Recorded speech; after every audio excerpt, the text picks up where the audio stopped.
Hello everyone, कैसे हैं आप सब। आई होप आप सब अच्छे होंगे। आप सभी का हमारे यूट्यूब चैनल पर स्वागत है।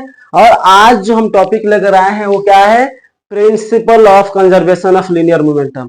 तो मैं पहले बता दूं आपको कि मैंने प्रीवियस वीडियो में आप लोगों को मोमेंटम समझाया है, ठीक है। तो आप उसको आप आसानी से देख सकते हैं, उसको समझ सकते हैं। और आज का जो टॉपिक है वो क्या है, हम इसके कंजर्वेशन की बात करते हैं। तो देखिए, इसमें कंजर्वेशन की अगर बात करेंगे तो सबसे इसमें इंपॉर्टेंट बात है कि लीनियर मोमेंटम कब कंजर्व रहता है। क्या सारे सिस्टम के लिए रहता है?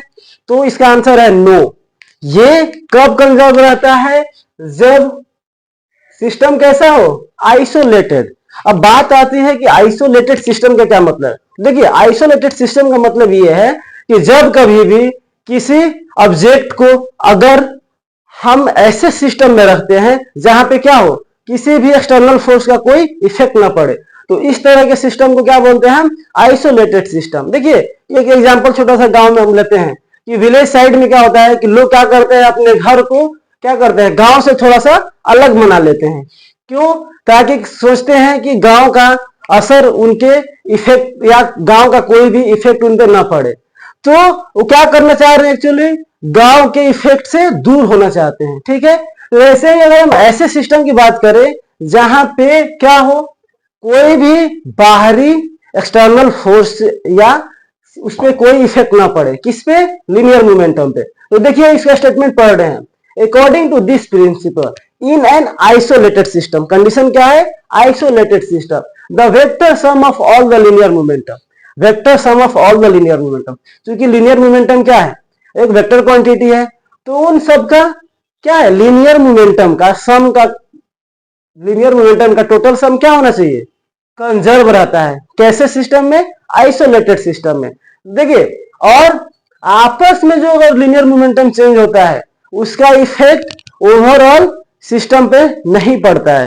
देखिए, इसको हम लोग क्या करते हैं, एक मान लेते हैं कि सिस्टम है, ठीक है, इसमें कुछ पार्टिकल है m1 m2 m3 dot dot dot mn, ठीक है। और इन सब की वेलोसिटी को हमने क्या मान लिया, v1 v2 v3 और डॉट डॉट डॉट क्या मान लिया, vn। तो एक बात बताइए, total vector sum of linear momentum क्या होगा, m1 v1 plus m2 v2 plus m3 v3, और ऐसे ही आगे क्या होगा, mn vn, ठीक है, ये होगा। अब देखिए हम क्या करते हैं, एक ऐसा सिस्टम लेते हैं जहां पे इन टोटल जो भी मास है ना, उस सबका सम को हम क्या मान लेते हैं, कैपिटल M। क्या मान लीजिए, टोटल सम को हमने जोड़कर क्या मान लिया, कैपिटल M। और इसको हमने कहां रख दिया, एक सेंटर ऑफ मास पे। देखिए, सेंटर ऑफ मास का जो टॉपिक है ना, ये एक्चुअली कहां का टॉपिक है, आगे का टॉपिक है, तो इसको हम लोग बाद में पढ़ेंगे। लेकिन अगर हमें थोड़ा सा बताऊं कि सेंटर ऑफ मास क्या होता है, तो देखिए, सारे मास को एक इकट्ठा करके किसी ऐसे पॉइंट पर रख देना जहां पे सारे सिस्टम अभी भी क्या रहे, इक्विलिब्रियम में ही रहे, सारे सिस्टम में कोई चेंजिंग ना आए। तो इस तरह के क्या बोलते हैं, इस तरह के पॉइंट को क्या बोलते हैं, सेंटर ऑफ मास, ठीक है। इस तरह के पॉइंट को क्या बोलते हैं, सेंटर ऑफ मास। और अगर हम इसकी वेलोसिटी को क्या मान लें, वेलोसिटी ऑफ सेंटर ऑफ मास, तो क्या होगा, अब यहां पे इस सिस्टम के लिए मोमेंटम क्या होगा, P equal to capital M into velocity of centre of mass, ये होगा, ठीक है। और न्यूटन के सेकंड लॉ से हम क्या जानते हैं, फ्रॉम न्यूटन सेकंड लॉ, क्या होता है जी, न्यूटन के सेकंड लॉ से force equal to dp by dt, मतलब rate of change of linear momentum किसके बराबर होता है, फोर्स के। और एक बात बताइए, हम कौन से सिस्टम की बात कर रहे हैं, आइसोलेटेड। कौन से सिस्टम की बात कर रहे हैं, आइसोलेटेड सिस्टम। और आइसोलेटेड सिस्टम में फोर्स का वैल्यू क्या होता है, जीरो। फोर्स का वैल्यू क्या होता है, जीरो। तो देखिए, जब यहां पे फोर्स का वैल्यू क्या आ गया, जीरो। और देखिए यहां पे क्या गया, डीपी बाई डी टी क्या गया, डीपी बाई डी टी क्या आ गया, जीरो। और बेसिक ऑफ मैथमेटिक्स में पढ़ाया जाता है कि D by D T of any constant क्या होता है, जीरो। किसी भी कांस्टेंट का डिफरेंशिएशन क्या होता है, जीरो। तो इसका मतलब P हमारा क्या है, P हमारा क्या है, कांस्टेंट है। इस तरह से हमारा लीनियर मोमेंटम क्या हो गया, लीनियर मोमेंटम क्या हो गया जी, कांस्टेंट हो गया। मतलब लीनियर मोमेंटम क्या हो गया, कंजर्व हो गया। ठीक है, तो हम क्या देखते हैं, किसी भी सिस्टम के लिए अगर हम अगर बोल रहे हैं कि इसका लीनियर मोमेंटम कंजर्व है, इसका मतलब क्या है, उसका total vector sum of linear momentum क्या है, कांस्टेंट है, उसमें कोई चेंजिंग नहीं आ रहा है। और क्या ये कैसे सिस्टम के लिए होगा, तो सिर्फ और सिर्फ आइसोलेटेड सिस्टम के लिए होगा। ठीक है, इसके बाद हम इसको इरेज करते हैं, जिनको स्क्रीनशॉट लेना था ले लिए होते। अब हम बात करते हैं, इसका नाम कुछ एप्लीकेशन देख रहे हैं, क्या देख रहे हैं जी, some practical application.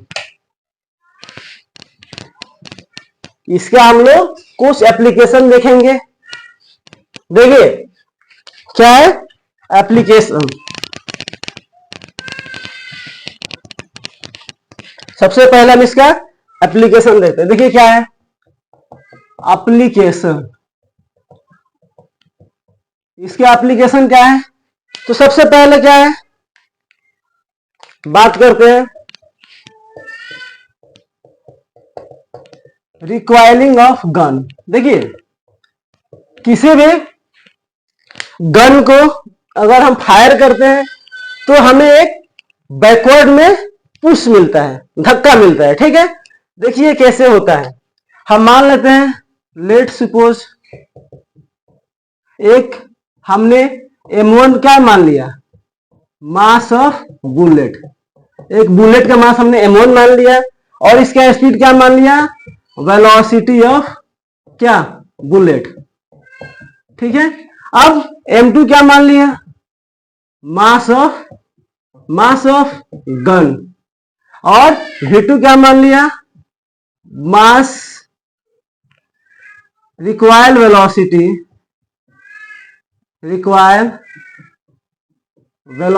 Of gun. ठीक है, M1 मास हो गया बुलेट का, V1 बुलेट का वेलोसिटी, M2 गन का मास, और V2 required velocity of gun. देखिए बिफोर फायरिंग से पहले क्या होगा जी, बुलेट और गन दोनों क्या है, जीरो में है। बिफोर फायरिंग मोमेंटम क्या होगा, जीरो। ठीक है, फायरिंग से पहले क्या होगा, मोमेंटम जीरो। तो फायरिंग के बाद भी क्या होगा, आफ्टर फायरिंग क्या होना चाहिए, मोमेंटम जीरो होना चाहिए, मोमेंटम क्या होना चाहिए, जीरो।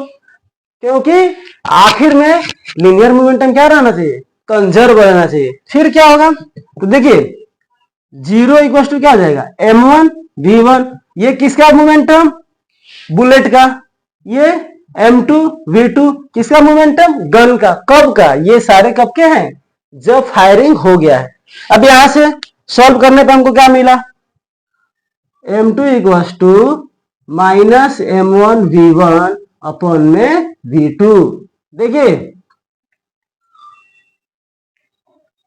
ये M2 है, तो M2 ना निकाल कर हम क्या निकालते हैं, हम निकाल रहे हैं V2 ना निकाल रहे हैं, हम लोग क्या निकाल रहे हैं, V2।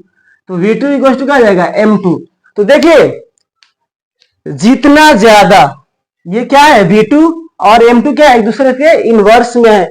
तो जितना वैल्यू ज्यादा M2 का होगा, V2 उतना ही कम होगा, क्योंकि ये क्या है, डिनोमिनेटर में है।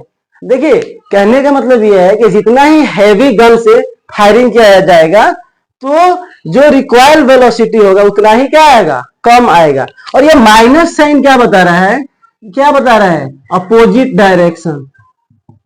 वेलोसिटी किधर जाएगा, opposite direction, velocity in opposite direction. तो हम क्या देख रहे हैं कि लीनियर मोमेंटम क्या रहता है, कंजर्व रहता है।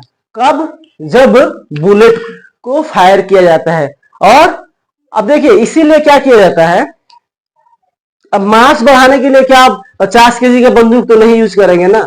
इसके लिए क्या किया जाता है कि जो बंदूक होता है, जो गन होता है ना, उसको कंधे में टाइटली पकड़ के फायर किया जाता है। क्यों?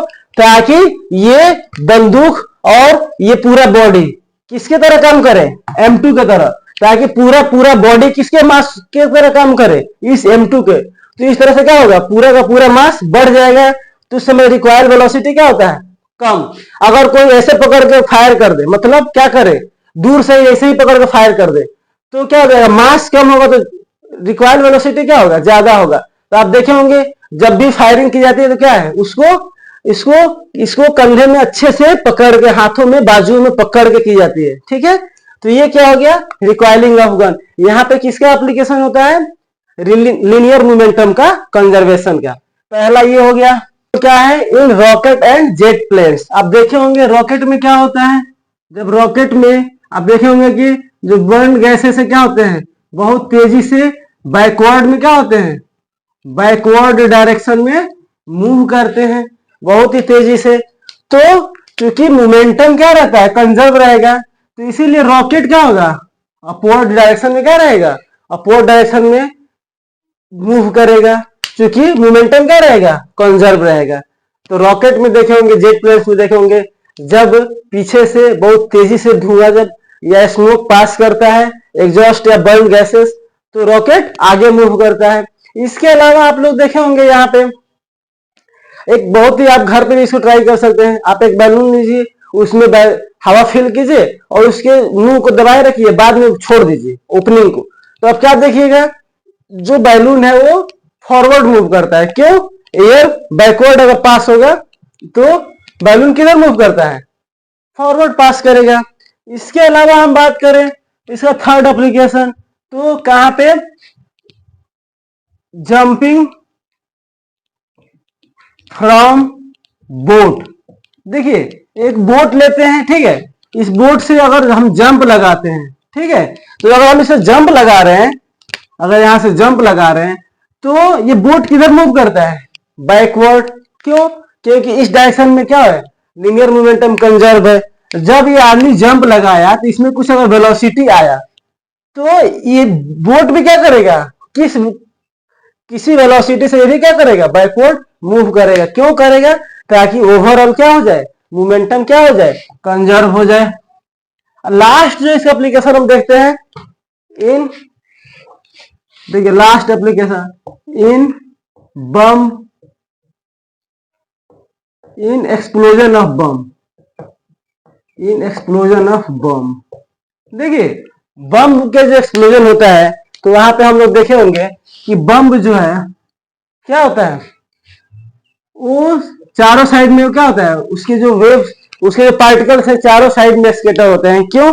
क्योंकि जब ये बम डाउनवर्ड मूव करता है, तो इसकी वेलोसिटी सिर्फ और सिर्फ कहाँ रहती है, डाउनवर्ड।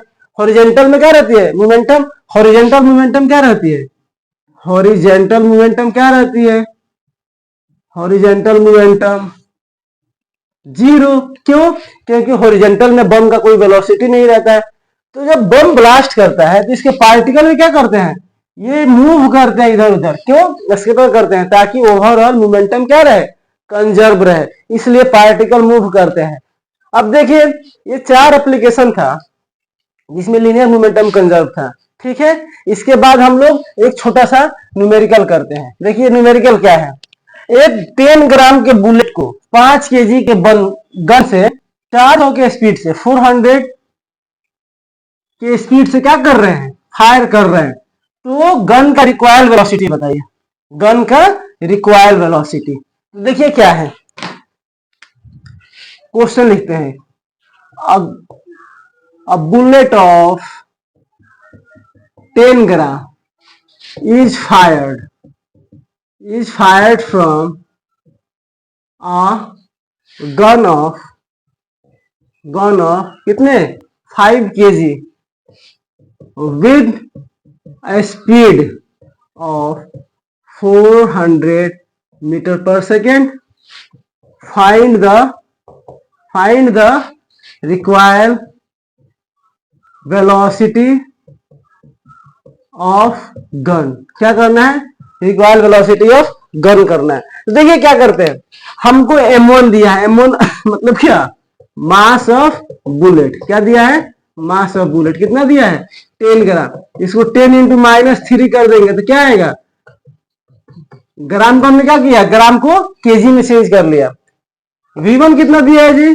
400 मीटर पर सेकेंड. अब आपको M2 कितना दिया है? मास ऑफ गन कितना दिया है जी? 5 kg. पूछे क्या V2 बता दीजिए. तो फॉर्मूला क्या लगा देंगे? फॉर्मूला लगा देंगे M1 V1 plus M2 V2 equal to 0. अब देखिए यहां से M1 क्या है? M1 है, और यहां से इसको जब सॉल्व करेंगे तो क्या आएगा? V2 इक्वल टू क्या आएगा? M1 V1, ये माइनस रहेगा, और यहाँ पे क्या रहेगा? M2. इसी को फॉर्मूला को लगा देते हैं. क्या? V2 इक्वल टू M1 कितना है? ये तो माइनस किसका है? फॉर्मूला का. M1 कितना है जी? 10 टू द पावर -2. V1 कितना है? 400. M2 कितना है? 5 kg. यहां से V2 कितना आ जाएगा? -0.8 मीटर पर सेकेंड. ये माइनस साइन क्या बता रहा है? कि जो रिक्वायर्ड वेलोसिटी किधर है? पीछे की तरफ. मतलब गन इतने स्पीड से किधर मूव करेगा? किधर रिक्वायर करेगा? पीछे की तरफ. तो आज का